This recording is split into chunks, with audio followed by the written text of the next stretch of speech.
कि जितनी भी आपके यहाँ गौरी गोपाल आश्रम में वृद्ध माएँ हैं, ये जो वृद्ध माएँ आई हुई हैं, क्या इनके बच्चों ने इन्हें शादी से पहले मतलब घर से निकाला या शादी के बाद?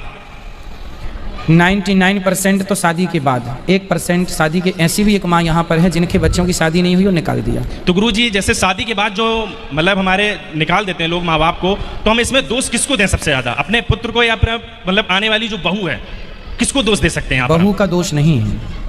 कहावत है, जब हमारा ही सिक्का खोटा है तो हम दूसरों को क्या लांछन लगाएं। क्योंकि आजकल का ना गुरुजी प्रचलन क्या है, जो बहुएं आती हैं, अब जैसे वहाँ पर कोई गलत कर रहा है, अगर लड़का बोलता भी है तो इतना मतलब टॉर्च कर देती हैं कि हम ये कर देंगे, वो कर देंगे, मर जाएंगे, मतलब ये हो जाएगा, हम घर में फंसा देंगे सबको। तो मतलब ये जो हमारे एक दोस्त हैं, मित्र हैं, उनके साथ ऐसा हो रहा है, तो वो बहुत दुखी हैं गुरुजी, परेशान हो गए हैं, वो कोई रास्ता नहीं खोज पा रहे कि क्या करें।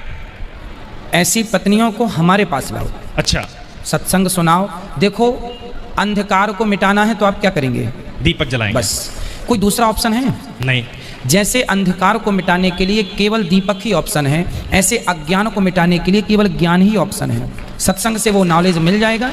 लाखों बहुएं हैं भारत में जो सासों के पांव दबाने लग गई कथा सुन सुन के। गुरुजी, आज हम जब वृद्ध माँ से मिल रहे थे तो एक कोई परिवार आया होगा, तो बड़ा बुरा लगा। हम वहाँ पर खड़े हुए थे, वृद्ध माँ से बोला, ये तो आपके भोग हैं, कुकर में हैं, जो आप यहाँ पर पड़ी हुई हैं। तो मैंने उनको जवाब ये दिया, वो उनके भोग नहीं है, वो तो उनके अच्छे कर्म जो यहाँ गौरी गोपाल आश्रम में है, वो सबसे अच्छा कर्म है उनका, जो अपने घर छोड़ के गौरी गोपाल आश्रम में साक्षात भगवान की चरणों में है वो। बिल्कुल बिल्कुल। बात ऐसी है कि हर पुत्र को, हर बहू को अपनी सास की और अपनी माँ की सेवा जिम्मेदारी से करनी चाहिए। यदि हर बेटा करे तो फिर वृद्धाश्रमों की कोई आवश्यकता नहीं है ना। वो तो अब मजबूरी में बनाना पड़ा, कहाँ जाएं। अब यहाँ आप हमारे पास आए हैं, हमें भूख लगी है, तो आपके लिए भोजन की व्यवस्था हमें करना हमारा। देखो, हम गृहस्थी हैं। हम कौन है? गृहस्थी। और गृहस्थी का धर्म होता है अतिथि देवो भव। आपके द्वार पे कोई भूखा आए, कहे रोटी दो, तो आप ये कहें कि तू कमा के खा नहीं सकता, ये आपका धर्म नहीं है। आप उपदेश ना दीजिए, आपको रोटी मांग रहा है, रोटी दीजिए। कोई माँ आई और बोले, भैया सिर पे छाया नहीं है, बेटे ने निकाल दिया, रोटी नहीं है। आपसे कोई माँ कहे कि हमारे पास रहने की व्यवस्था नहीं है, खाने को रोटियां नहीं है, हम कहाँ जाएं? तो उस माँ को आप अपने घर में रखें, ये आपका धर्म है। बस मैं तो केवल वही गृहस्थ धर्म पालन करता हूं। आपसे जुड़कर गुरुजी मेरा जीवन धन्य हो गया और बहुत कुछ मतलब जीवन में बदल गया गुरुजी। एक मिनट गुरुजी, आप गुरुजी आप बैठो भी मिलेगा। गुरुजी श्रीमन नारायण। जय श्रीमन नारायण। गुरुजी, मेरा एक क्वेश्चन है कि जैसे हम तुलसी माता की पूजा करते हैं तो उनको चंदन और सिंदूर दोनों का टीका लगाते हैं, तो चंदन का लगा सकते हैं? चंदन लगा सकते हैं, सिंदूर भी लगा सकते हैं। और क्योंकि हमने पढ़ा था ना, मैरिड स्त्रियों को चंदन का टीका नहीं लगाना चाहिए, ऐसा है क्या?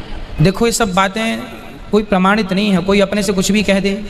आपको अपनी संप्रदाय का जो आपके गुरुजी तिलक दें वो तिलक आपको लगाना चाहिए। जैसे हम व्हाइट और लाल लगाते हैं, ऐसे हम जो मंत्र देते हैं तो महिलाओं को भी बोलते हैं बिंदी के नीचे व्हाइट कलर का भी बनाइए, खड़ा लाल। पुरुषों को हमारे जैसा, स्त्रियों को स्त्रियों के जैसा हम बताते हैं, समझाते हैं, सबका अलग अलग। और गुरुजी, तुलसी को चबाना नहीं चाहिए ना?